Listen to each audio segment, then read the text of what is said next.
Ladies and gentlemen, today we have with us Professor Patrick Das Gupta. He doesn't need any introduction, but for our young quantum enthusiast, it's my duty to tell that he is one of the dearest faculty of the Department of Physics and Astrophysics, where he has been teaching since 1993. It's more than 3 decades. Yes. So, if you have any query about this universe and what we are living in, and you feel that Patrick sir can be of any use, please write him. Don't hesitate. He's there for you. I'm Dr. Surbi Gupta from Mission Coordination Cell, and I welcome you all. Good evening, sir. I must say that it is your teaching has been that instrumental that even helped me also when I was under your supervision under MSc, when I was doing MSc in department. Thank you. That helped me to know more about this solid state physics and all subjects which basically are of my interest, but that gives me another way to study those subjects and how to go through those subjects in more detail. And I really feel that today we are going to have a similar session for our audience also. So, sir, since we are here to discuss more about quantum technology, I would like to start with how our students and our, common man can understand this, dual nature of the quantum particles or the world, basically wave nature of the particle or vice versa, particle nature of the wave. Let's start with that. Right. तो हमें तो जब बताया जाता है कि electromagnetic waves, light हो या रेडियो वेव्स जिससे हम मोबाइल फोन यहाँ से वहाँ कम्युनिकेट करते हैं, ये रेडियो वेव्स है, ये ऑप्टिकल लाइट वेव है, ये वेव फेनोमेना है, तो कैसे हमें पता कि ये वेव फेनोमेना है? When we take two coherent beams of light and when they pass through two slits, तो वो इंटरफेयर करके फ्रिंजेस बनाते हैं, bright fringe, dark fringe, bright fringe, dark fringe. वो इसलिए होता है कि वेव्स जब आते हैं और दो वेव्स जब आके मिलते हैं, जहाँ पे वेव क्रेस्ट है वो अगर मीट करता है वेव ट्रफ को, वो कैंसिल कर जाता है, और जहाँ पे क्रेस्ट मिलते हैं वो और भी बड़ा हो जाता है, वहाँ पे ब्राइट फ्रिंज होता है, जहाँ कैंसिल कर जाते हैं वो डार्क फ्रिंज होता है. इसलिए हम जानते हैं कि light, radio waves, these are on wave nature. But then आप अपने मोबाइल से जब पिक्चर्स लेते हो, वो किस तरह से आप पिक्चर लेते हो? वहाँ पे एक सीसीडी कैमरा है. ये सीसीडी कैमरा जो है वो हर चार्ज कपल डिवाइस, सीसीडी का फुल फॉर्म है चार्ज कपल डिवाइस, वो क्या करता है, हर पिक्सल में अगर एक लाइट का पार्टिकल आके हिट करता है, वो स्टोर कर लेता है कि यहाँ पे एक लाइट. तो अब हम लाइट का पार्टिकल भी बोल रहे हैं, क्योंकि सीसीडी कैमरा जो जब वो काम कर रहा है वो वेव नेचर नहीं देखता है, वो देखता है ये जो लाइट आ रही है, इस लाइट में कितने पार्टिकल्स हैं. तो इसका मतलब ये हुआ, लाइट कभी कभी वेव नेचर का प्रॉपर्टी दर्शाती है, जैसे इंटरफेरेंस हो, डिफ्रैक्शन हो, और कभी कभी पार्टिकल नेचर, जिसको लाइट का पार्टिकल को हम बोलते हैं फोटोन. तो सीसीडी कैमरा वो पार्टिकल नेचर ऑफ लाइट उसके इस्तेमाल करके वो पिक्चर लेती है. तो इसीलिए आपके मोबाइल फोन में सीसीडी जो लगा है कैमरा, वो अंधेरा भी हो जाए ना, वहां पे भी फोटॉन्स रहते हैं, वो फोटोन हर एक फोटोन को काउंट करके वो इमेज बनाता है. तो लाइट, इसका मतलब वो वेव नेचर भी दर्शाती है इंटरफेरेंस डिफ्रैक्शन में, और डिफ्रैक्शन होता है बेंडिंग ऑफ लाइट.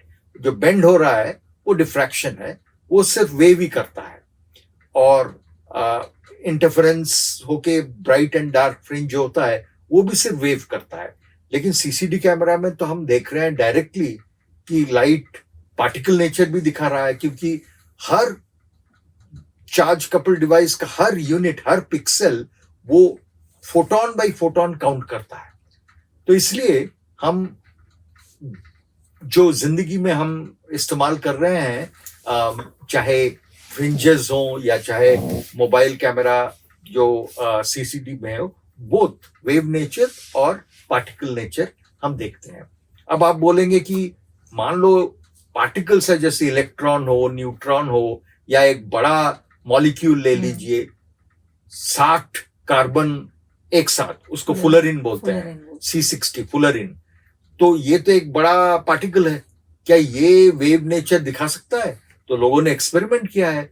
जब हम फुलरिन का एक कोहेरेंट बीम, 2 स्लिट बनाते हैं और फाइन स्लिट बनाते हैं, और एक कोहेरेंट बीम बहुत सारे फुलरिन भेजते हैं, तो ये जब दोनों स्लिट से पास करते हैं, वो इंटरफेरेंस, कहीं पे बहुत ज्यादा फुलरिन, कहीं पे कोई भी फुलरिन नहीं, फिर बहुत ज्यादा फुलरिन, कहीं पे कोई भी फुलरिन नहीं। ये जो फ्रिंज दिखाता है वो दिखा रहा है कि फुलरिन भी वेव नेचर दर्शा रहा है।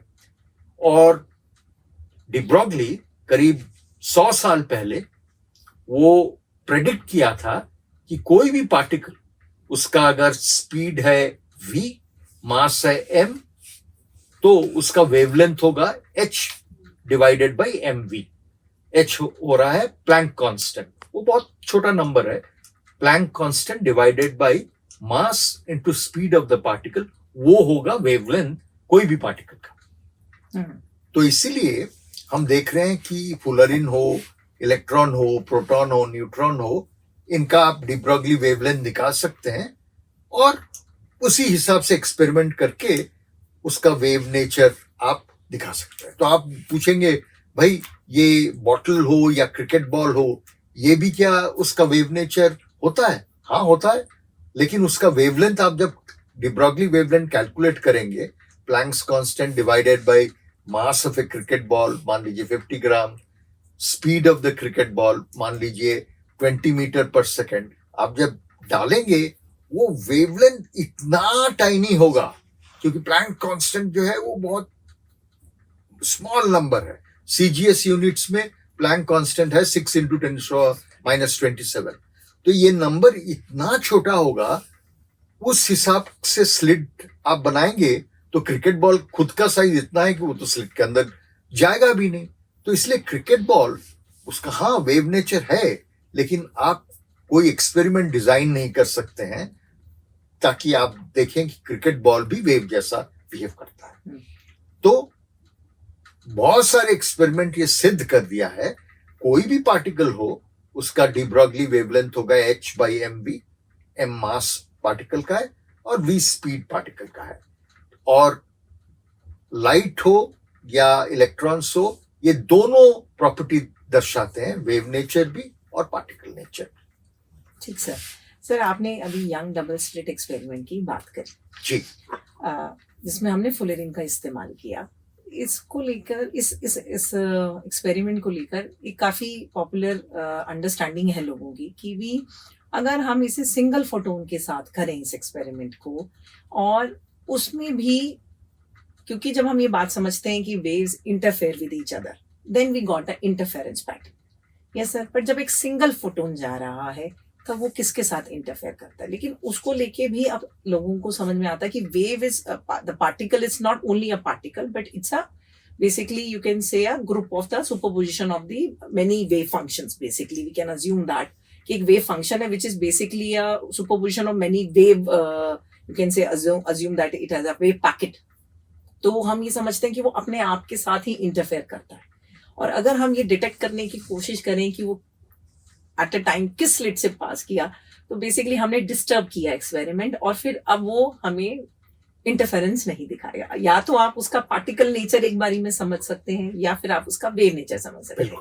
बट अगर लेट्स से हम ये फुलरिन के साथ करने की कोशिश करें, और फुलरिन अगर हम कहते हैं आंखों से भी विजिबल हो सकती है उसके पार्टिकल्स, या कोई और पार्टिकल जो आंखों से भी विजिबल है, तो उस केस में आप क्या समझते हैं किस तरह से ये वॉयलेट करेगा, या उस केस में भी ये वॉयलेट नहीं करेगा इस कंडीशन को कि हाँ हम उसका पार्टिकल नेचर अगर देखने की कोशिश करें कि वो किस स्लिट से गुजरा, डिटेक्ट किया, तो भी हम इंटरफेरेंस पैटर्न फिर भी ऑब्जर्व कर पाएंगे? हाँ, क्योंकि तो बहुत अच्छा सवाल है। अगर हम उसको देख पा रहे हैं, कोई भी फुलरिन हो या इलेक्ट्रॉन हो, इसका मतलब हम पोजीशन मेजर कर लिए हैं, तब तो वो इंटरफेरेंस पैटर्न नहीं दिखाएगा। तो ये एक्सपेरिमेंट ऑलरेडी किया हुआ है। मान लो आपके पास 2 स्लिट है और आप इलेक्ट्रॉन भेज रहे हैं या फोटॉन हर 1 मिनट के बाद एक एक फोटोन भेज रहे हैं और 2 स्लिट खुला रखा है, तो एक फोटोन अभी भेजे, वो कोई चला गया और एक फोटोग्राफिक प्लेट में एक डॉट आया, और एक फोटोन भेजे, वो भी एक डॉट आया। तो ऐसे ऐसे करते करते मान लो आपको बिलियन फोटॉन्स फाइनली भेज दिए, तब आपको अगर 2 स्लिट ओपन है तब आपको इंटरफेरेंस पैटर्न दिखेगा, bright dark bright dark bright dark. अब आप बोलेंगे कि मैं तो एक ही फोटोन हर मिनट में एक एक फोटोन भेज रहा था, कोई ना कोई स्लिट में तो जा ही रहा होगा।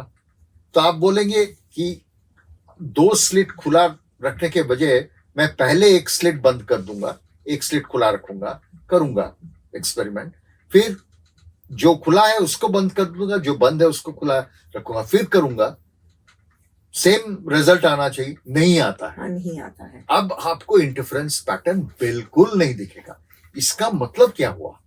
इंटरफेरेंस पैटर्न तभी आता है जब 2 स्लिट खुला है और आप 1 by 1 फोटोन भेज रहे हैं। इसका मतलब जब 2 स्लिट खुला है, एक फोटोन जब भेजे वो दोनों स्लिट से ही गया, और उसका फिर जो दोनों स्लिट से गया उसका वेव फंक्शन आपस में इंटरफेयर किया, फिर वो पैटर्न आया। तो इसका मतलब जो वास्तविकता पे अगर ध्यान दें, 2 स्लिट खुला है तभी इंटरफेरेंस पैटर्न आ रहा है। इसका मतलब आप सिंगल फोटोन हर मिनट में भेज रहे हैं, वो दोनों स्लिट से भेज जा रहा है, तभी आपको इंटरफेरेंस पैटर्न दिख रहा है। बट सर, अगर दोनों स्लिट्स को खोलें लेकिन साथ में हम एक डिटेक्टर भी लगा दें जो ये भी बता सके कि भी कौन सी स्लिट से गया, तब भी आप हम दिखा देखते सकते हैं। तब भी हम ये समझते हैं कि जब अगर हमने ये डिटेक्ट कर लिया वो कहां से गया, इसका मतलब तब इंटरफेरेंस पैटर्न दिखेगा इंटरफेरेंस पैटर्न नहीं दिखता। लेकिन आइडियली देखा जाए तो हमने उस इलेक्ट्रॉन को और फोटोन को उसकी ट्रेजेक्टरी को डिस्टर्ब नहीं किया। ऑफ कोर्स आप अगर सिंगल आप लगा रहे हैं अगर डिटेक्टर भी, तो भी आप उसकी ट्रेजेक्टरी को तो नहीं डिस्टर्ब कर रहे। नहीं, जैसे ही कोई सिंगल डिटेक्टर, मान लीजिए ऊपर स्लिट के पास एक आप छोटा सा माइक्रोस्कोप रख लिए, लेकिन ये इलेक्ट्रॉन या फोटोन जब पास कर रहा है, आप कैसे देखेंगे कि इस स्लिट से एक इंटरेक्शन तो होना ही है, तो नहीं तो आप देख नहीं तो जब इंटरेक्शन होगा, अनसर्टेनिटी प्रिंसिपल बोल रहा है, आप अगर पोजीशन रिजोल्यूशन अगर डेल्टा एक्स है, तो वो जो इंटरेक्शन होगा उसको एक मोमेंटम अनसर्टेनिटी हो जाएगी डेल्टा पी। डेल्टा एक्स को कम करेंगे तो डेल्टा पी ज्यादा हो जाएगा, तो ट्रेजेक्टरी अपने आप में बहुत डिस्टर्ब हो जाएगा। तो this is also known as observer effect. Observer effect और due to uncertainty, Heisenberg's uncertainty principle. ठीक है। इसी से रिलेटेड एक सर नया टॉपिक हम जब हम क्वांटम टेक्नोलॉजी पढ़ते हैं जो बेसिकली 3 मेन टॉपिक्स पर रिलाई करती है, that is called sir, one is the superposition state, second is sir entanglement, and the third is basically also known as no cloning theorem, that we cannot create a clone of the state otherwise। तो sir इन तीनों को थोड़ा सा आप detail में समझाएं जिससे कि हमारे बच्चे या हमारी जो ऑडियंस है वो कनेक्ट करें। बिल्कुल। तो जैसे हम जानते हैं हमारे चारों तरफ जो वेव है, वेव को हम इंटरफेयर सुपरपोज कर सकते हैं। तो मान लीजिए मैं कुछ बोल रहा हूं और एक व्यक्ति कुछ बोल रहा है, ये दोनों वेव्स को आप सुपरपोज कर सकते हैं, और जब सुपरपोज फेज में हो जाए तो एक बीट पैटर्न आता है। मान लो आप कोई बांसुरी बजा रहा है और एक व्यक्ति भी बांसुरी बजा रहा है, और दोनों फेज में है और दोनों सेम नोट बजा रहा है और फेज में है, तो बीट्स फॉर्म होने लगेंगे। तो ये इसलिए हो रहा है कि 2 वेव सुपरपोज कर रहे हैं, आपस में मिल रहे हैं, तो एक बीट फॉर्मेशन हो रहा है। और आप बोलेंगे ये क्योंकि ये वेव है, दोनों वेव को हम एक के ऊपर एक डालेंगे तो सुपरपोज हो जाएगा, जहां पे वो ऐड हो जाएगा वहां पे बड़ा एम्पलीट्यूड हो जाएगा, जहां पे वो सब्ट्रैक्ट हो जाएगा कम एम्पलीट्यूड हो जाएगा। और आप बोलेंगे ये सिर्फ वेव के साथ ही हो सकता है क्योंकि मैं सुपरपोज कर सकता हूं, पार्टिकल नहीं करता है, क्योंकि एक और पार्टिकल लीजिए और एक पार्टिकल लीजिए, मान लीजिए एक क्रिकेट बॉल लीजिए और एक क्रिकेट बॉल लीजिए, इन दोनों को आप सुपरपोज नहीं कर सकते। लेकिन क्वांटम थियरी बोल रहा है कि आप जो है दो स्टेट को आप ऐड कर सकते हैं। और ये जैसे पहले ही हमने बोला कि कोई भी चीज हो, ये पार्टिकल भी है, वेव भी है, तो इसीलिए क्वांटम थियोरी ये कह रहा है दो पार्टिकल आप लेंगे तो आप एक सुपरपोज स्टेट में भी आप ला सकते हैं। और जब दो पार्टिकल का सवाल होता है तो वो सुपरपोजिशन, क्योंकि दो पार्टिकल अब है, वो ऐसा सुपरपोजिशन होगा वो जो एंटेंगल्ड रहेगा। मैं एक पार्टिकल को कुछ करूं तो चाहे वो दूसरा पार्टिकल कहीं और गैलेक्सी में भी हो, वो भी अफेक्टेड हो जाएगा। तो ये जो एंटेंगल्ड स्टेट है, इसका क्लासिकल वर्ल्ड में इसका कोई भी एनालॉजी नहीं है। मैं फिर से एक एग्जांपल देता हूं। मान लो आपके पास एक कॉइन है और हम जानते हैं एक कॉइन के एक तरफ होता है हेड और एक तरफ होता है टेल। अब मैं कॉइन को बिल्कुल, वो जो कॉइन एक डिस्क होता है, वो डिस्क को बिल्कुल बारीकी से उसको कट कर देता हूं ताकि एक पोर्शन जो है वो हेड का पोर्शन हो जाएगा और एक पोर्शन टेल का हो जाएगा। ठीक है, ये क्लासिकल कॉइन है। और अब मेरे पास दो चीज है, एक हेड वाला पोर्शन है, एक टेल वाला पोर्शन है। मैंने आपको टेल वाला पोर्शन आपको बताता नहीं हूं कि कौन सा, उसको एक बक्से में डाल देता हूं और थोड़ा बक्से को हिलाता हूं, वो मिक्स हो जाता है। फिर मैं बक्से को खोलता हूं, आप बिना देखे एक एक ले लीजिए, मैं भी एक ले लेता हूं। हमको पता नहीं आपके पास हेड है या टेल है, मुझे भी पता नहीं मेरे पास हेड है या टेल है। फिर लेकिन ये हम जानते हैं ये एंटेंगल्ड है। आप जब अपना हाथ मुट्ठी खोलेंगे, आपको अगर दिखता है हेड है, आप तुरंत ही बोल सकते हैं मेरे पास टेल है। मैं भी अगर देखता हूं कि मेरे पास टेल है, आपने देखा भी नहीं, मैं बोलूंगा आपके पास हेड है और सही निकलेगा। तो इसका मतलब क्या हुआ कि ये जो दो पार्ट्स है ये एंटेंगल्ड है। तो आप बोलेंगे भाई क्लासिकल वर्ल्ड में भी एंटेंगल्ड होता है, लेकिन क्वांटम एंटेंगल्ड और भी ज्यादा स्ट्रेंज है। यहां पे तो हम हेड और टेल सिर्फ वही स्टेट है, लेकिन मान लीजिए हमारे पास क्वांटम में क्या हो रहा है, हमारे पास जो क्वांटम कॉइन है वो सिर्फ हेड और टेल नहीं, उसके हेड के साथ ये हो सकता है कि हेड के साथ है मान लो पृथ्वीराज चौहान का पिक्चर, और टेल के साथ है पृथ्वीराज चौहान का घोड़े का पिक्चर, या और कोई भी स्टेट हो सकता है। और मुझे पता नहीं मैं क्या देखना चाहता हूं, और हमने वो कॉइन को डिवाइड किया, ले लिया, मुझे पता भी नहीं मैं हेड देखना चाहता हूं, ये पृथ्वीराज चौहान देखना चाहता हूं, टेल देखना चाहता हूं, या घोड़ा देखना चाहता हूं। आप बोलेंगे कि मैं देखता हूं, मुझे पता नहीं, हेड में उतना दिलचस्पी नहीं है, मैं देखना चाहता हूं मेरे पास पृथ्वीराज चौहान है या उसका घोड़ा है। आप उसी हिसाब से अगर देखने की कोशिश करेंगे तो आपको अगर पृथ्वीराज चौहान मिल गया तो आप जानते हैं मेरे पास उसका घोड़ा है। लेकिन आपके पास चॉइस है, आप बोलेंगे नहीं नहीं मुझे पृथ्वीराज चौहान नहीं देखना है, मुझे हेड देखना है। आपको अगर हेड मिल गया, मेरे पास टेल है। आप टॉकिंग अबाउट बेसिस कि आप किस बेसिस में उस मेजरमेंट तो को कर रहे हैं। क्वांटम थियरी बोल रहा है कि ये ऐसा एंटेंगलमेंट है, आपके ऊपर डिपेंड करना है कि आप क्या देखना चाहते हैं। लेकिन आपने एक बार डिसाइड कर लिया और वही एक्सपेरिमेंट किए, आपको तुरंत ही पता लग जाएगा कि आप अगर पृथ्वीराज चौहान देखते हैं, मैंने कुछ मेजरमेंट नहीं किया, मैंने कुछ भी नहीं किया, आप बोलेंगे कि आप अगर मेजर करोगे आप देखोगे घोड़ा है। तो ये जो चीज है ये क्लासिकल वर्ल्ड में संभव नहीं है, क्वांटम वर्ल्ड में संभव है। इसका मतलब क्या है, इसका एक साक्षात दृष्टांत दे रहा हूं। मेरे पास अगर दो इलेक्ट्रॉन्स है और मैं उसको एंटेंगल्ड ऐसी तरह से कर देता हूं कि उसका जो दो इलेक्ट्रॉन जब थे पास में, उसका टोटल स्पिन 0 था। अब वो एक्सप्लोड किया, एक इलेक्ट्रॉन आपके पास चला गया, मेरे एक इलेक्ट्रॉन मेरे पास आ गया, और मान लीजिए हमारे बीच का दूरी जो है, मैं पृथ्वी में हूं, आप एंड्रोमेडा गैलेक्सी में हैं, मैं बोलूंगा मुझे देखना है कि ये इलेक्ट्रॉन एक्स डायरेक्शन में स्पिन कर रहा है या नहीं। मैं अगर एक्स डायरेक्शन की मेजरमेंट करूं और मैं देखता हूं पॉजिटिव एक्स डायरेक्शन में उसका स्पिन है, मैं इमीडिएटली बोलूंगा आपका जो इलेक्ट्रॉन होगा वो नेगेटिव डायरेक्शन में उसका स्पिन होगा। लेकिन मैं ये भी सोच सकता हूं कि नहीं, मुझे एक्स डायरेक्शन में नहीं देखना है, मुझे जेड डायरेक्शन में देखना है। अगर जेड डायरेक्शन में अप है, मैं बोल दूंगा कि आपका जेड डायरेक्शन डाउन होगा।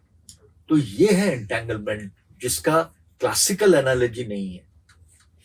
एक कॉइन का हेड और टेल, उसमें तो हमें पता है कि हेड ही हो सकता है या टेल हो सकता है। यहां पे एक्स भी हो सकता है, वाई भी हो सकता है, जेड भी हो सकता है, पहले कुछ भी नहीं पता है।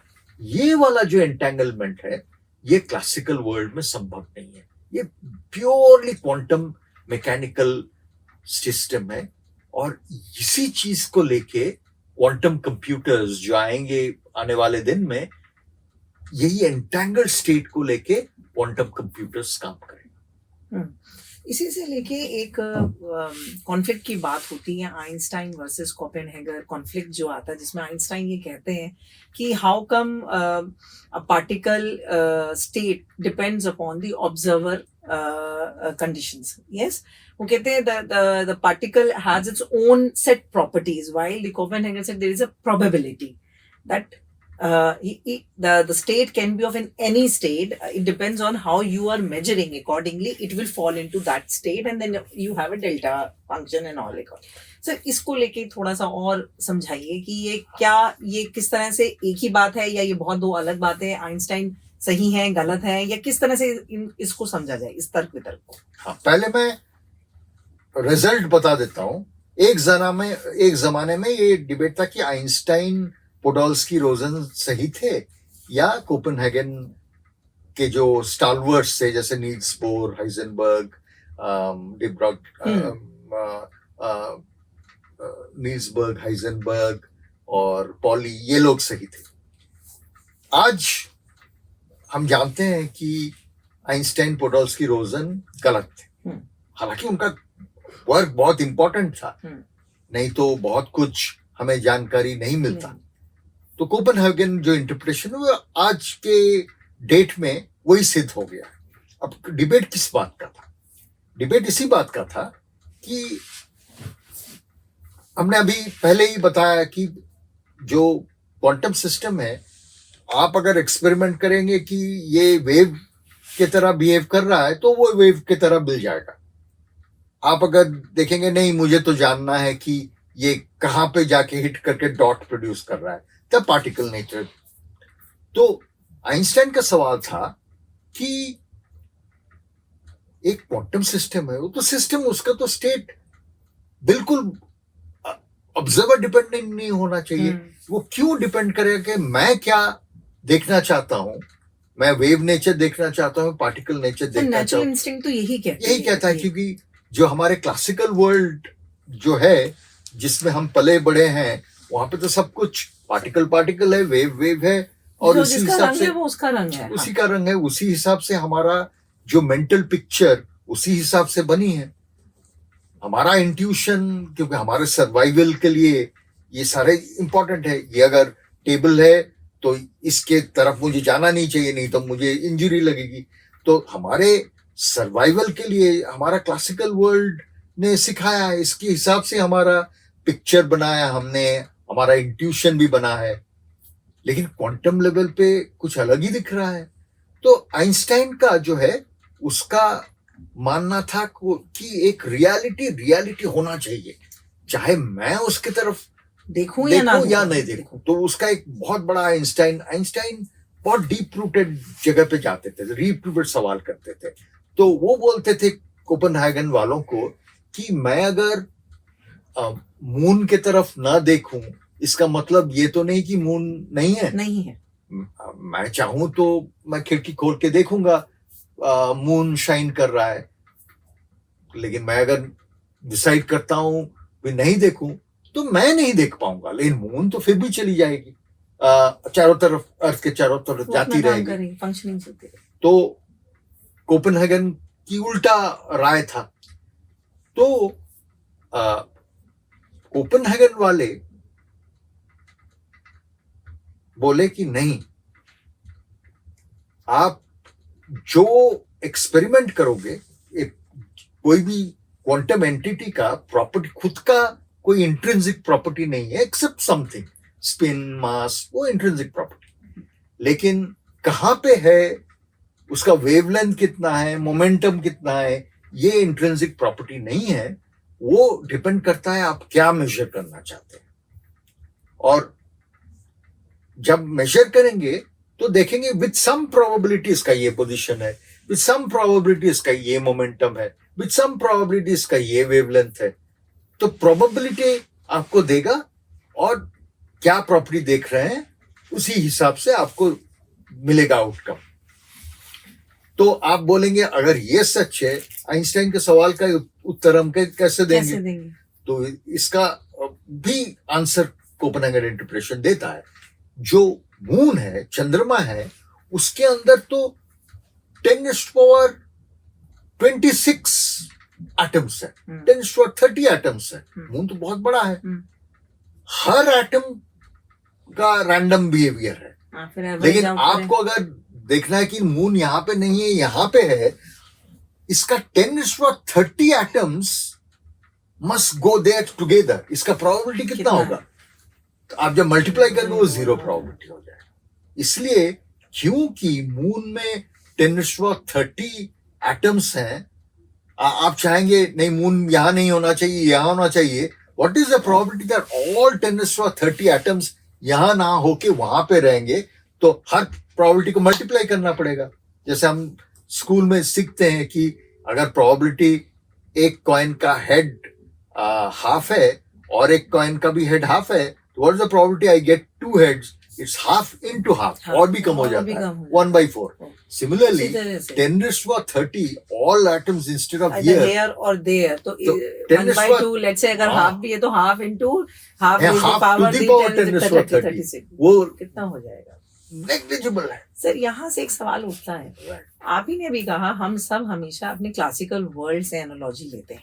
आई बिलीव कोपेनहेगन एंड देयर जो टीम है, जो वो जिस उसमें आती है, उन्होंने भी कहीं से तो अपनी ये इंस्पिरेशन ली होगी, क्योंकि ये पूरी की पूरी क्वांटम काउंटर इंट्यूटिव एक अंडरस्टैंडिंग है। तो आप अगर हिस्ट्रीज समझते हैं, पढ़ते हैं, तो आपसे जरूर जानना चाहेंगे कि उनको ये आइडिया कहाँ से आया, या it was initially very purely mathematic and because of the discussion they find out that what could be the physical meaning of their mathematical interpretation, ऐसा था या वाइस वर्सा था? पहले इन्होंने इस चीज को फिजिकली सोचने की कोशिश की और फिर ये मैथमेटिकल फॉर्म में आया, क्योंकि मोर और less it is being in a mathematical form also. जितना मैं quantum ket function and all समझती हूँ, इसका बहुत ज्यादा मैथमेटिकल वे ऑफ प्रेजेंटिंग है एवरीथिंग। Yes sir.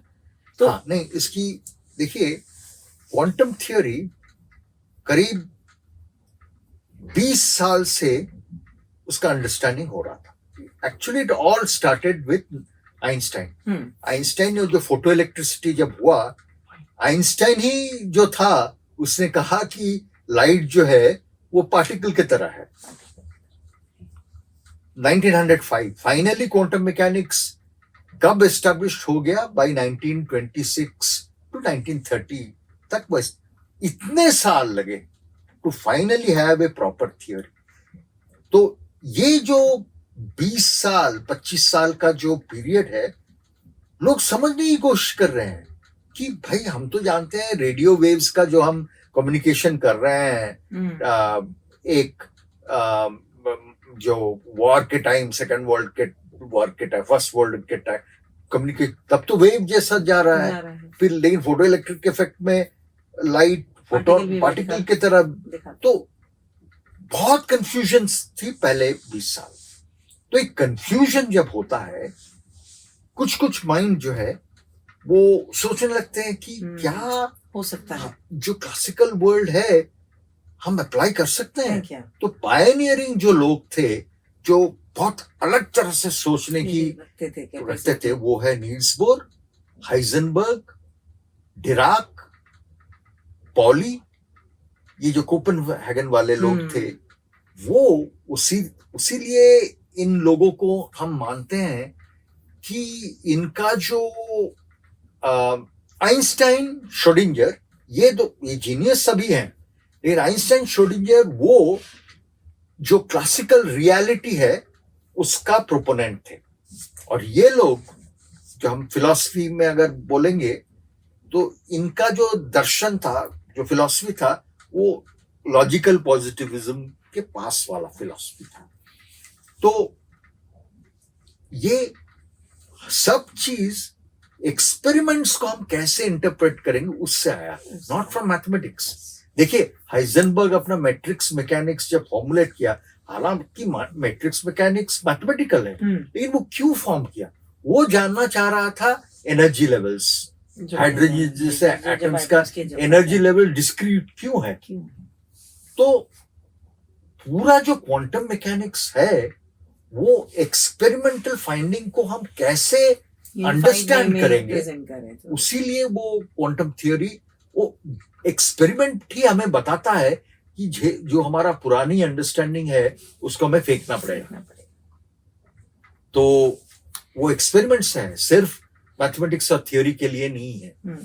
तो हर जो साइंस है वो जब तक आप नया एक्सपेरिमेंट्स नहीं करेंगे, आपको नया जो थियोरी है वो नहीं मिलेगा, नहीं प्राप्त होगा।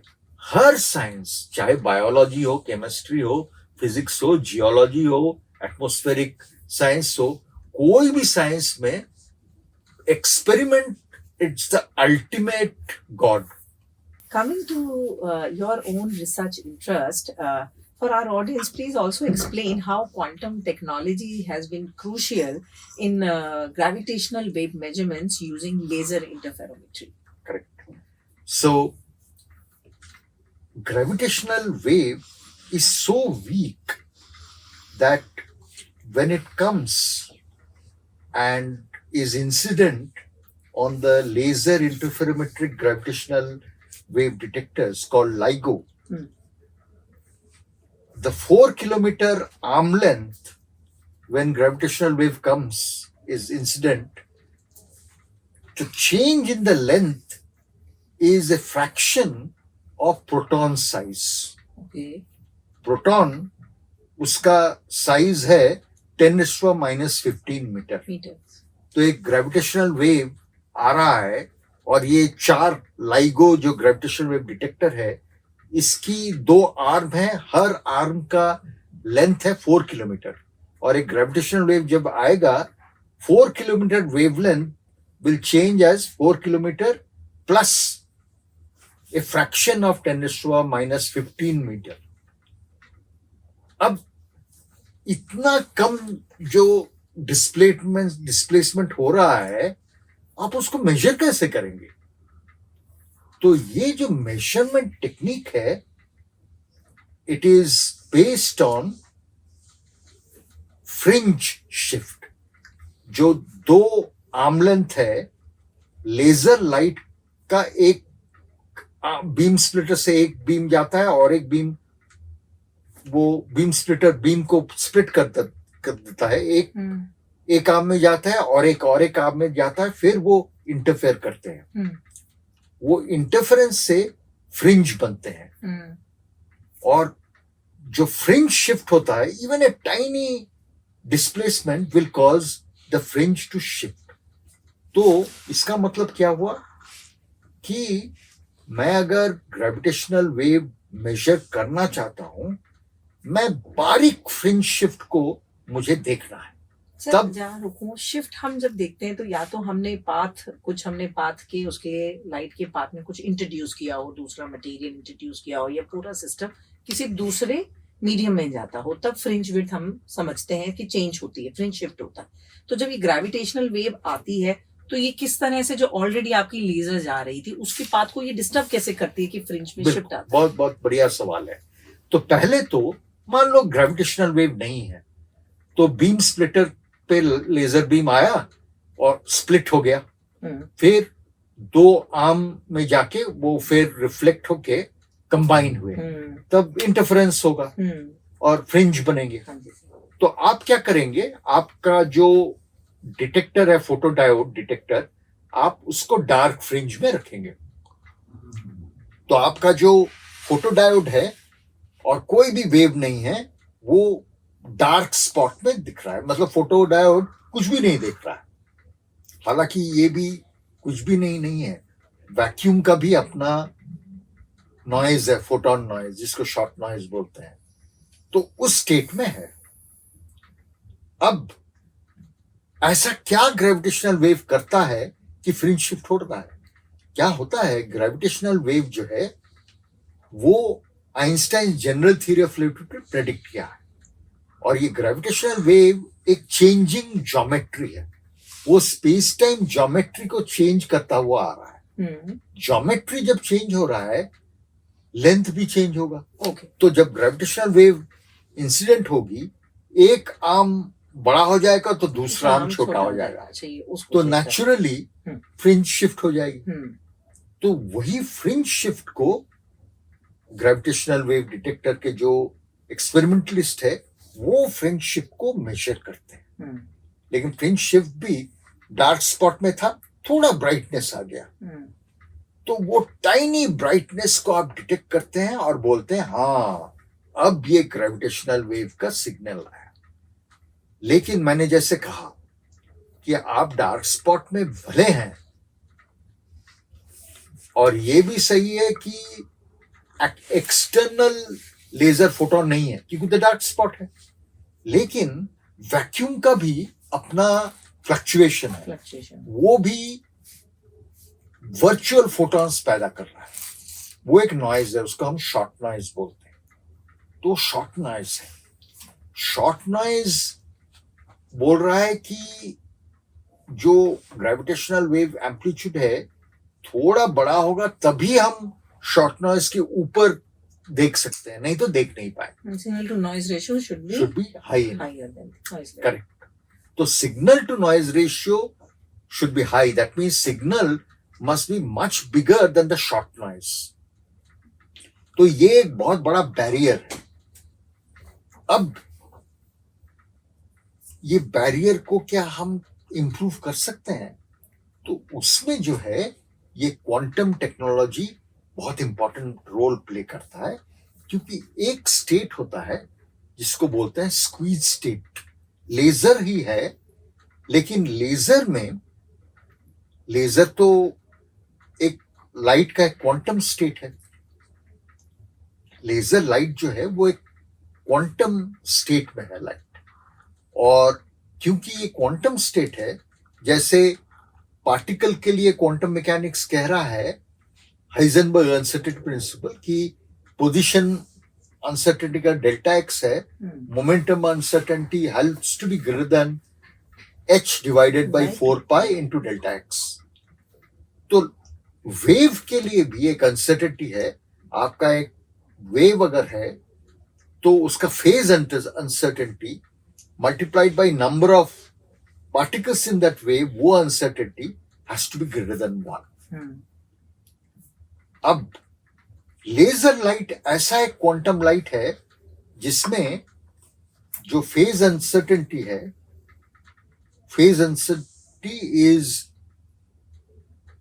1/square root of number of photon uncertain। ठीक है, लेजर लाइट वही है। लेजर लाइट ऐसा एक क्वांटम स्टेट है कि उसका जो फेज अनसर्टेनिटी है, it is exactly 1/square root of n number of.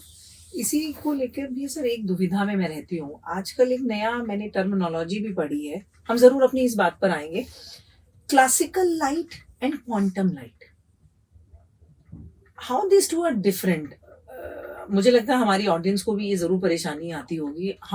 मैं लाइट समझती थी विजिबल लाइट है या आउट ऑफ द स्पेक्ट्रम है, तो आपकी दूसरी रेंज हायर और लोअर वेवलेंथ है।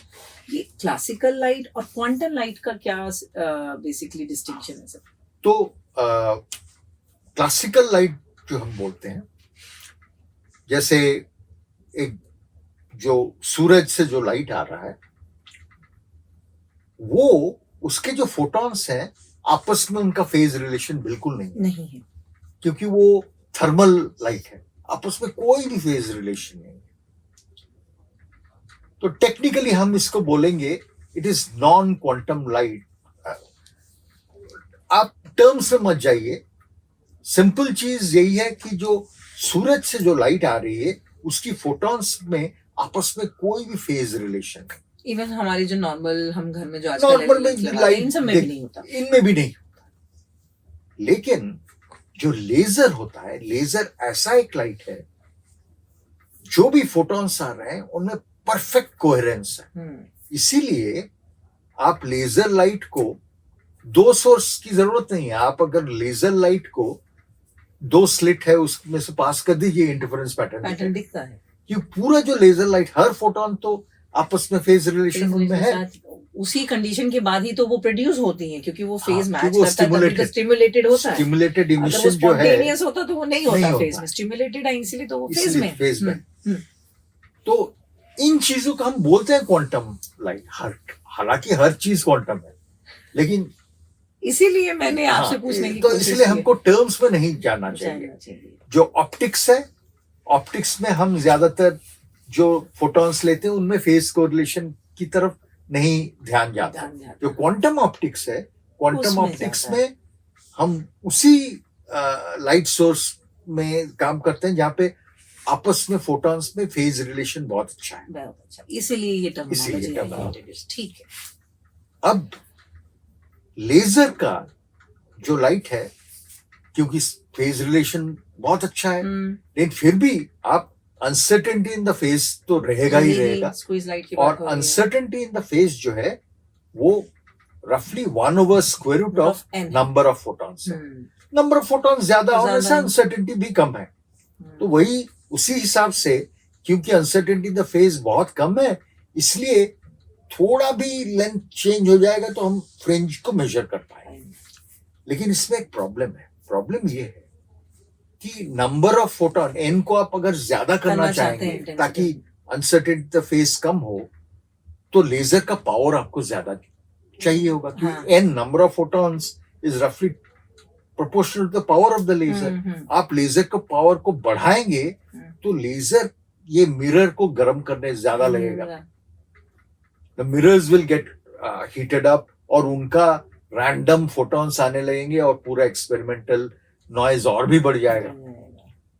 तो क्या और कुछ किया जा सकता है कि डेल्टा फाई को भी हम कम करें और नंबर ऑफ फोटॉन्स को भी हम ज्यादा ना बढ़ाना पाए कि वो हीट कर लेगा मिरर्स। तो उसमें स्क्वीज लाइट भी एक तरह की लेजर है, लेकिन उसमें क्या है, डेल्टा फाई को हम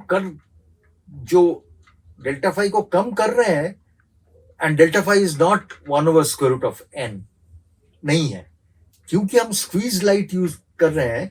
वो जो अनसर्टेनिटी, जो लेजर लाइट का जो अनसर्टेनिटी सर्कल था, हाँ, जो रोल ब्लॉक था, वो अब हमारा ओवल हो जाता है। ये ओवल हो जाता है और मैं इसमें मेजर अब ओवल हो गया और ये कम है, तो मैं ये क्वाड्रेचर को मैं मेजर करता हूँ। तो इसलिए मेरा भी जो सिग्नल टू नॉइज रेशियो है, नॉइज का लेवल कम हो गया मेरा। तो ये जो टेक्नोलॉजी यूज हो रहा है, स्क्वीज स्टेट एप्लीकेशन, जो एडवांस्ड लाइगो में यूज हो रहा है, उसको हम बोल रहे हैं quantum technology.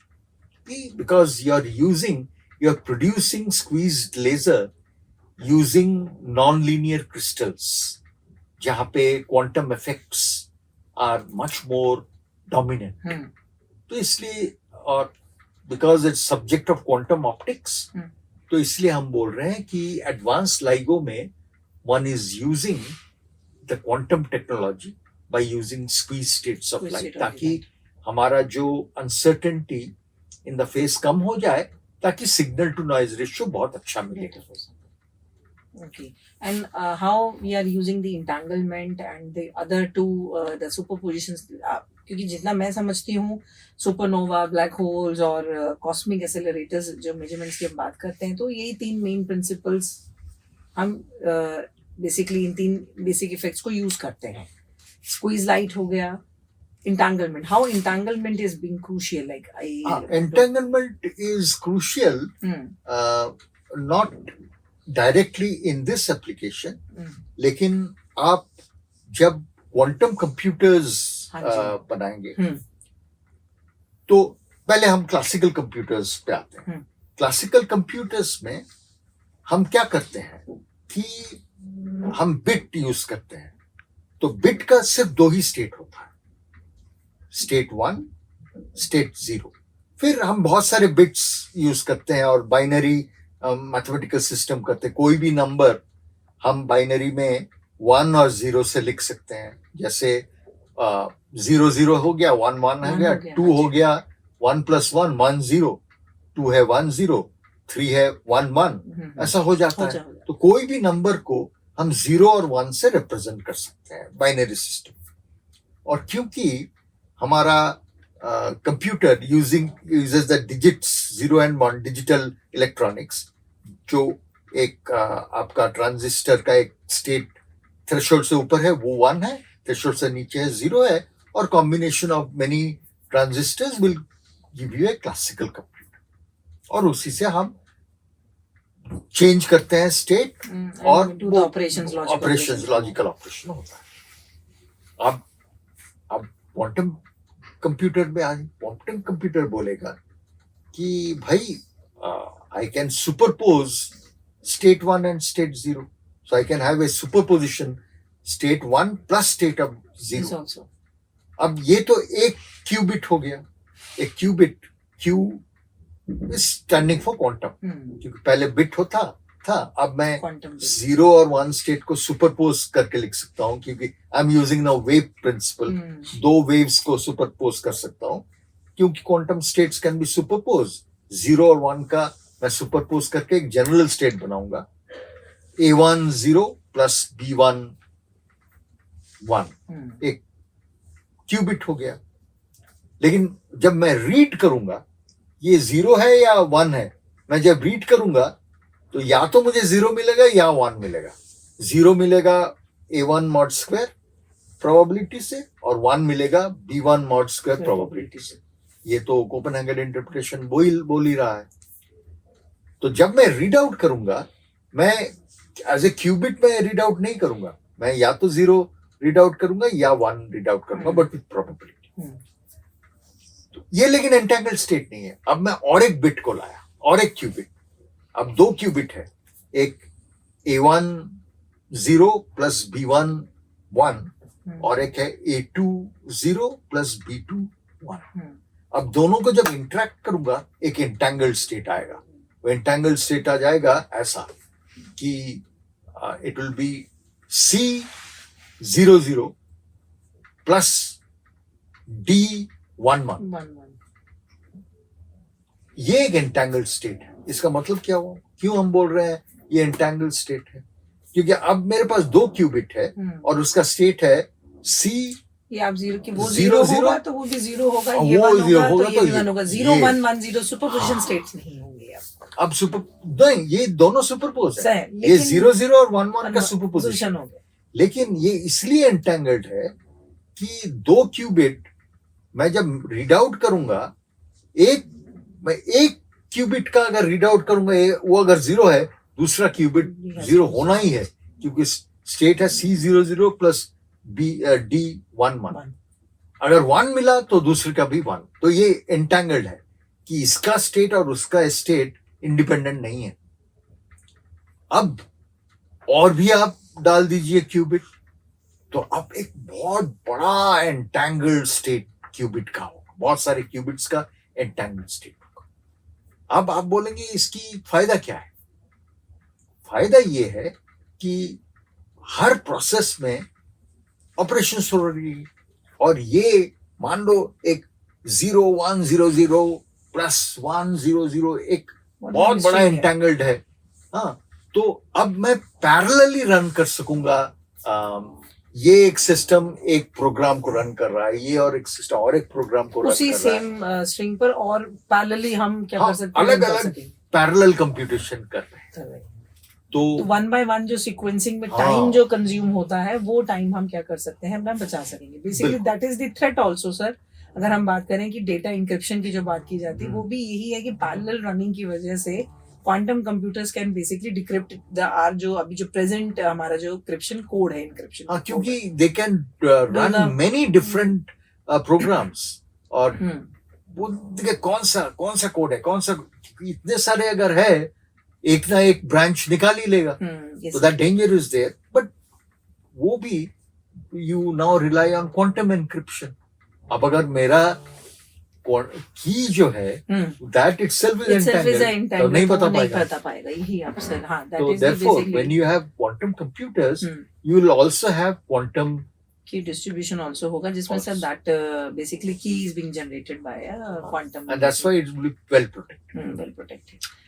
So, quantum computers, because it is relying on qubits all in entangled state, and entangled by definition is a superposition of many product states. तो इसीलिए each part of the superposition is running a different computer program.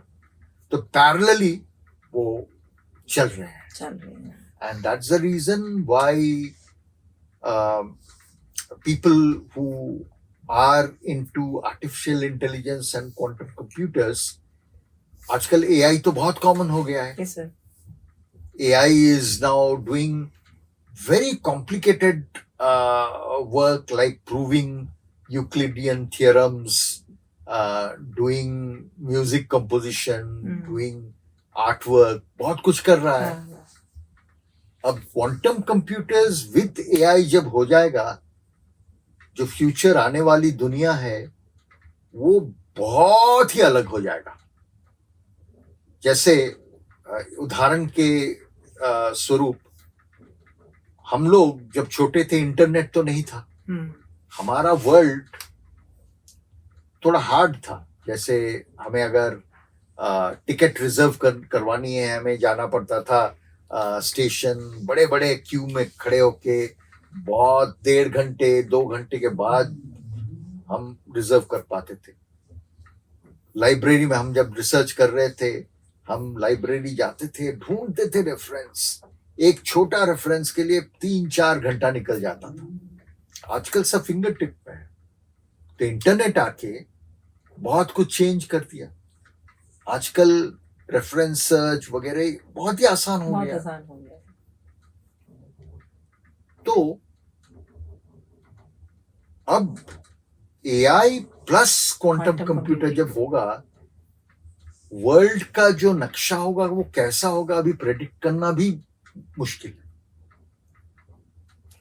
ऐसे में sir academicians की एक responsibility बढ़ जाती है कि वो किस तरह से गुड वैल्यूज या गुड प्रॉपर एजुकेशन को हमारे नई जनरेशन में बेसिकली इन्वॉल्व करें, इंक्लूड करें. अब मैं जैसे पढ़ रही हूँ क्वांटम टेक्नोलॉजी के बारे में, हमारे भारतवर्ष में भी सर अब काफ़ी मुहिम चल पड़ी है, NQM जिसका नाम है, नेशनल क्वांटम मिशन. और इस पर काफ़ी हमारी सरकार भी बहुत मेहनत कर रही है कि भी अब हम भी मेन लीडर्स की तरह आगे आएँ और इस पर काम हमारे यहाँ भी खूब तेज़ी से बढ़े. और इसको लेकर क्वांटम एजुकेशन को लेकर बेसिकली अब काफ़ी ज़्यादा वो हो रहा है, मुहिम चल रही है. Colleges, universities, IITs and IITs सब जगह क्वांटम कोर्सेज आ रहे हैं. पूरा 2 साल का, 1 साल का, 6 महीने का सर्टिफिकेट कोर्सेज खूब लागू किए जा रहे हैं. और इसको लेकर टीचर्स को भी कहा जा रहा है कि वो भी अपने आप को अपडेट करें. और बहुत कुछ सर स्टडी मटेरियल हमारा यूट्यूब पर या और भी सोशल मीडिया प्लेटफॉर्म्स पर अवेलेबल है. ऐसे में जब ये इतना ज़्यादा कंटेंट अवेलेबल हो जाता है बच्चों को, तो उनके लिए ओवरवेलमिंग हो जाता है. वो हर व्यक्ति की अपनी इंटरप्रिटेशन होती है किसी सब्जेक्ट को लेके. तो ऐसे में क्या तरीका है, क्या ऑफ कोर्स हर बच्चे का अपना पढ़ने का, समझने का तरीका अलग होता है, लेकिन फिर भी कैसे हम समझें कि इस सब्जेक्ट को, क्वांटम टेक्नोलॉजी को किस तरह से इसको हमें स्टार्ट करना चाहिए, पढ़ना चाहिए. और आप क्या मैसेज देना चाहेंगे स्टूडेंट्स को, टीचर्स को कि भी वो इस सब्जेक्ट को कैसे लें, कि भी सब्जेक्ट की अंडरस्टैंडिंग थोड़ा और बेटर हो, और वो इफेक्टिव वे में अगर वो अपने आप को इस सब्जेक्ट के लिए तैयार कर रहे हैं, इसमें आना चाहते हैं इस सब्जेक्ट में, तो कैसे आए? आपका एक्सपीरियंस रहा है यूनिवर्सिटी में ही 30 साल से पढ़ाने का, आप वो बताएं कि क्या बच्चों को नहीं करना है, क्या उन्हें करना है, वो उनको उनकी प्रैक्टिस उन्हें समझाएगी, लेकिन उन्हें क्या नहीं करना चाहिए, इन चीजों से बचना चाहिए, क्या शॉर्ट मेथड से बचना चाहिए जिनसे कि उन्हें लॉन्ग रन में ज्यादा फायदा हो। बिल्कुल। तो एक चीज मैंने देखा है कि कोई भी नया चीज वो तभी लोग सीखने की कोशिश करते हैं अगर वो बहुत ही मैजिकल हो। जैसे हम छोटे जब थे, कोई भी बच्चों को सर्कस या मैजिक शो बहुत ही अच्छा लगता है ना, ये कैसा हो गया। तो अगर कोई भी नया सब्जेक्ट को ऐसे सरप्राइजिंग वे में हम प्रेजेंट करें जैसे वो मैजिकल लगे, तो अपने आप स्टूडेंट्स जो है वो मोटिवेटेड हो जाएंगे, अरे ये बहुत ही सरप्राइजिंग है, मुझे देखना है कैसे हो सकता है। और वाकई quantum world is actually magical. तो अगर टीचर्स क्वांटम वर्ल्ड को इन द बिगिनिंग मैजिकल वे में वो उसको प्रेजेंट कर सकते हैं, बच्चे को ये कैसा हो गया, ये तो होना नहीं चाहिए, क्यों हो रहा है, कुछ एक ऐसे एक्सपेरिमेंटल डेमोन्स्ट्रेशन दें about the surprises of quantum mechanics, वो देते हैं। लेकिन हम ज्यादातर हम कॉलेज लेवल स्टूडेंट्स को देते हैं, जैसे मैं आपको बोलता हूँ एक क्वांटम इफेक्ट, वो बहुत ही दिखाते हैं लोग। वो क्या करते हैं, बोलते हैं कि कोई भी एक मैग्नेट का टैबलेट लीजिए, मैग्नेट नॉर्थ साउथ पोल, और एक ब्लॉक के ऊपर रख दीजिए, वो उसके ऊपर रहेगा। फिर आप बोलते हैं देखिए आपको मैं एक सरप्राइजिंग चीज दिखाता हूँ। आप क्या करते हैं, पूरा लिक्विड नाइट्रोजन उसके ऊपर डाल देते हैं, फिर देखते हैं कि अरे वो मैग्नेट जो है वो फ्लोट करने लगता है, तो ये मैजिकल है। बोले ये कैसा हो गया, तो लोग जानने की कोशिश करेंगे। पहले तो वो मैग्नेट का टैबलेट रेस्ट कर रहा था इस ब्लॉक के ऊपर, अब मैं इसके ऊपर डाल दिया लिक्विड नाइट्रोजन, वो ठंडा हो गया, तो ये मैग्नेट फ्लोट करने लगा। तो ये हम लोग सब जानते हैं क्यों हो रहा है, क्योंकि वो एक हाई टीसी सुपरकंडक्टर है। पहले रूम टेम्परेचर में वो सुपरकंडक्टर नहीं था और वो मैग्नेट का टैबलेट इसके ऊपर था। अब मैं जब लिक्विड नाइट्रोजन डाल दिया तो वो सुपरकंडक्टर हो गया। और superconductors are known to be diamagnetic, तो दे अपोज, हाँ दे अपोज, तो इसलिए वो मैग्नेट को रिपेल करता है, मैग्नेट ऊपर फ्लोट करने लगता है। लेकिन ये जो सुपरकंडक्टर है ये वाकई ही ये क्वांटम सिस्टम है। ये जो डायमैग्नेट क्यों है, ये इसलिए कि ये इलेक्ट्रॉन्स, दो इलेक्ट्रॉन्स आपस में एक कूपर पेयर बन जाते हैं, और बिकॉज कूपर पेयर, दो electron spin up spin down pair बन गए, उसका स्पिन 0 हो गया। और हमारे सत्येंद्रनाथ बोस और आइंस्टाइन मिलके एक चीज प्रेडिक्ट किए थे कि बोसॉन्स को अब सारे बोसॉन के एक स्टेट में डाल सकते हैं, जिसको हम बोलते हैं बोस-आइंस्टाइन कंडेंसेट। और ये Bose Einstein condensate is a macroscopic quantum wave function, क्योंकि आप बहुत सारे कूपर पेयर्स को एक ही स्टेट में ला सकते हैं, and it is quantum mechanical phenomena. और ये कूपर पेयर्स इस large number of Cooper pair, macroscopic number of Cooper pairs are described by single wave function. तो इसीलिए सुपरकंडक्टिंग, इसलिए नो रेजिस्टेंस, बिकॉज ये सारे तो एक ही स्टेट है, एक ही स्टेट मूव कर रहा है, आपस में कोई फ्रिक्शन थोड़ी ना है कि रेजिस्टेंस के लिए, इसलिए they conduct electricity without resistance. और अभी का नोबेल प्राइज भी टनलिंग जो है, एक सिंगल इलेक्ट्रॉन तो टनल करता है, वो हम स्कैनिंग टनलिंग माइक्रोस्कोप में दिख रहे, यहाँ पे a macroscopic large number of Cooper pairs is tunneling without application of voltage, 0 voltage में वो टनल कर रहे हैं from one superconductor to another superconductor with a thin insulating sandwich. तो क्योंकि it's a quantum tunneling, with the macroscopic number of Cooper pairs are described by the same wave function. तो ये purely quantum magic. Liquid helium आप अगर school students को दिखाएंगे कि एक लिक्विड हीलियम का बीकर है, उसमें लिक्विड हीलियम है, उसमें आप एक एम्प्टी ट्यूब लोअर कर लीजिए और कुछ देर वेट की, आप देखेंगे वो ट्यूब भर गया है. कहां से आया ट्यूब? तो सॉलिड ग्लास का ट्यूब है. आपने एम्प्टी ट्यूब को ऐसे थोड़ा मतलब उसका हाफ पोर्शन लिक्विड हीलियम में डिप्ड है, बाकी ऊपर ही है. Then after some time you find that the tube has liquid helium. ये कैसा हुआ? That's because the liquid helium quantum tunnels into the tube. इतना ऊपर का ग्रेविटेशनल पोटेंशियल एनर्जी है, फिर भी ये क्वांटम टनल वो क्रीप करके चला जाता है अंदर. Basically it can be surface में जो लिक्विड हीलियम और गैसियस हीलियम का एक अगर कोई व्हाट यू से सर स्टेट है, दैट लिक्विड जो गैसियस हीलियम है that creeps basically. It's a macroscopic quantum wave function. It creeps and falls into this. तो ये macroscopic quantum phenomena है, और that's why it's magical. तो हम अगर ये यंग स्टूडेंट्स को डेमोन्स्ट्रेट करवाएंगे तो ये कैसा हो. फिर द टीचर एक्सप्लेन्स कि ये कैसे कैसे हो रहा है using wave function, using mathematics. Automatically students समझेंगे. अगर आप प्योरली सिर्फ मैथमेटिक्स में डले हो क्या रहा है, क्यों कर रहे हैं, सवाल करें क्यों इतना मैथमेटिक्स करना है. लेकिन आप जब डेमोन्स्ट्रेट करेंगे कि भाई आप मुझे विदाउट मैथमेटिक्स समझाओ कैसे, तब वो समझेंगे. नहीं, विदाउट मैथमेटिक्स मुझे ये समझा नहीं पाऊंगा.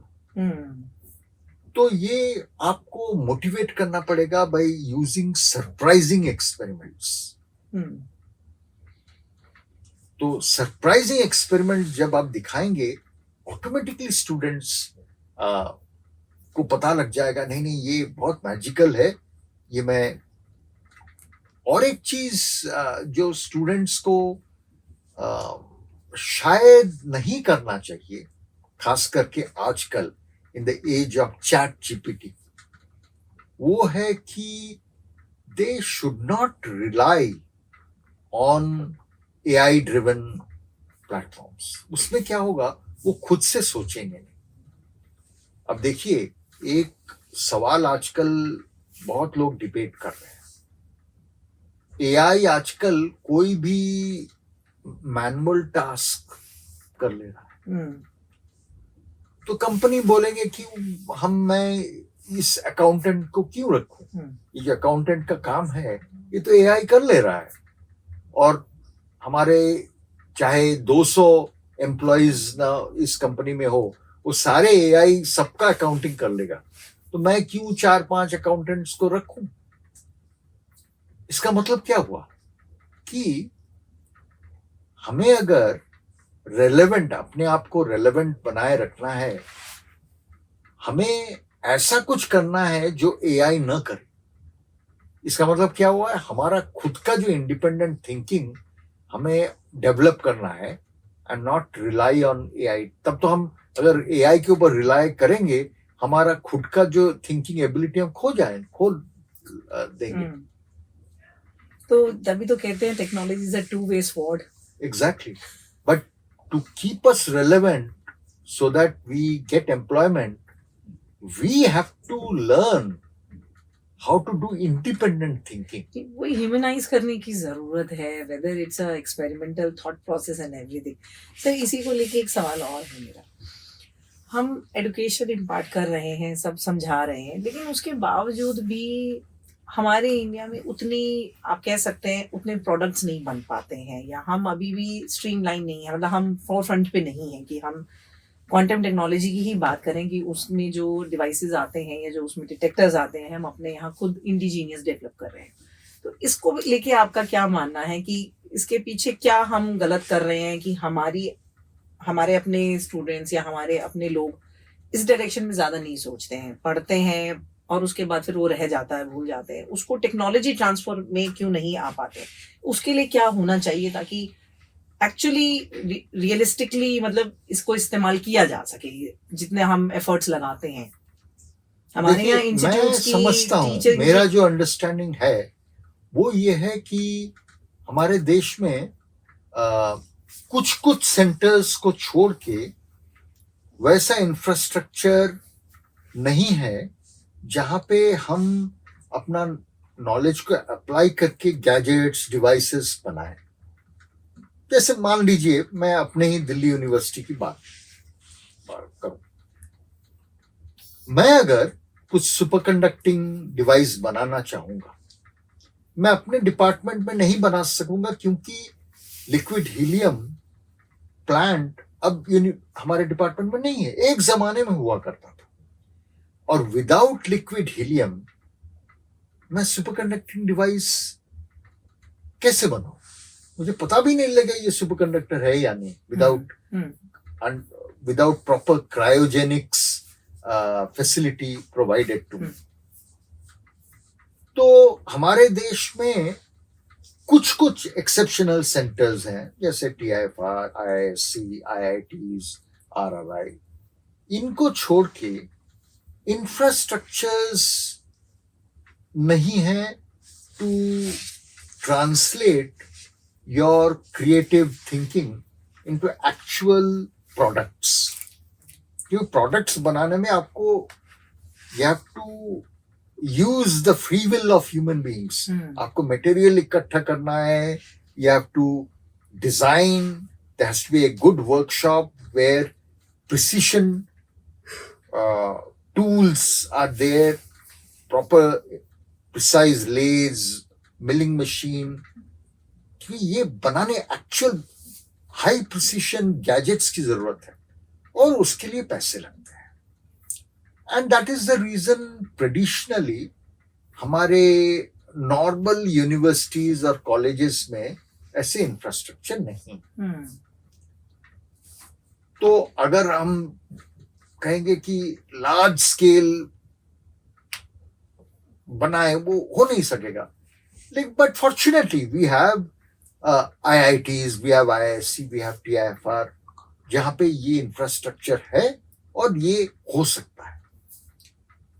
और दूसरी बात कि प्राइवेट कंपनीज, उनको पब्लिक प्राइवेट पार्टनरशिप करके इन चीजों को R&D सेक्शन में रखना पड़ेगा। पहले क्या होता था, एक जमाने में हर प्राइवेट कंपनी का एक R&D सेक्शन हुआ करता था, लेकिन धीरे धीरे धीरे धीरे बहुत सारे कंपनीज रियलाइज किए कि R&D में मैं फंड क्यों वेस्ट करूं, बाहर एक प्रोडक्ट आ गया मैं उसको डायरेक्टली खरीद दूं। उससे फिर तो R&D कल्चर जो है वो प्राइवेट कंपनी से डिसअपियर किया है, उसको रिवाइटलाइज करना पड़ेगा। और क्योंकि हर चीज तो आप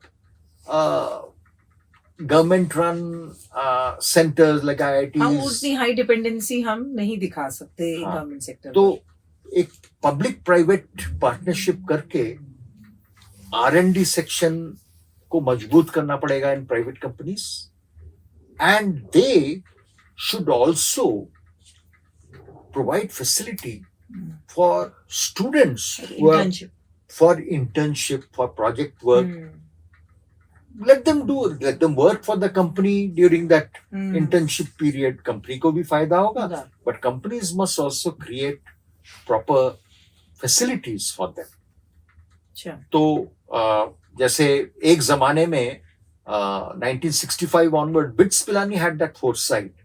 That time I think credit should go to Professor C.R. Mitra, who used this MIT model for BITS Pilani, where a student after third year had to spend 2 months practice school in some industry, and in the final year 6 months of practice school in some industry. Taki an engineer has first-hand experience of knowing what happens in A company. तो कुछ मेरे friends big boy Assam जाते थे oil drilling के लिए, कुछ Tata बरोज limited में जाते थे कंप्यूटर सॉफ्टवेयर एंड इस तरह की सर सिमिलर प्रैक्टिस हमारा एनक्यूएम मिशन में भी प्रपोज की गई है. उसमें भी जिन इंस्टीट्यूट्स में क्वांटम टेक्नोलॉजी रिलेटेड कोर्स पढ़ाया जाएगा वहाँ से स्टूडेंट्स को इंटर्नशिप करनी होगी इन आईआईटी लैब्स में जहाँ पर एनक्यूएम रिलेटेड प्रोजेक्ट्स रन हो रहे होंगे और स्टार्टअप्स भी काफ़ी इसमें सपोर्टेड हैं. तो आपका जो ये अभी सजेशन है कि basically it has to be a amalgam of both academics and as well as the industry, so that कि एक skilled man force, quantum man force जो है create की जा सके for the India uplift. And I mean, traditionally people in India, due to some odd reason, I don't know why, they have segregated experimental and theory, but they have to go hand in hand. You cannot motivate very young students, very abstract theories like quantum mechanics by just telling them mathematics. आपको दिखाना पड़ेगा कि देखो भाई ये जो चीज है, it is very mysterious and magical. इसको समझने के लिए आपको necessary mathematical thinking भी करना पड़ेगा, liquid helium का या superconductors का. तो ये करना पड़ेगा. तो उसके लिए सर एक skill teacher, skill pool of थोड़ा इंफ्रास्ट्रक्चर भी चाहिए, क्योंकि टीचर को उसके पास लिक्विड नाइट्रोजन की फैसिलिटी हो, एक हाई टीसी सुपरकंडक्टर हो, ये सब भी तो उसको प्रोवाइड करना पड़ेगा. तो मेरे ख्याल से both ways you train the teachers and give him adequate resources. And similarly, students must be mentored. एक incentive oriented students करना चाहिए कि they should not be relying on this AI tools. They should think on their own. And इस तरह की problem set की जाए जिसमें आप AI टूल्स के थ्रू कोई आप निकाल ही ना पाए. बिल्कुल. चलिए, आज आपसे बात करके सर बहुत अच्छा लगा और मैं आशा करती हूँ कि हमारे बच्चों को और हमारी ऑडियंस को इससे खूब फायदा होगा. Thank you sir for coming to the You're most welcome. It's my pleasure.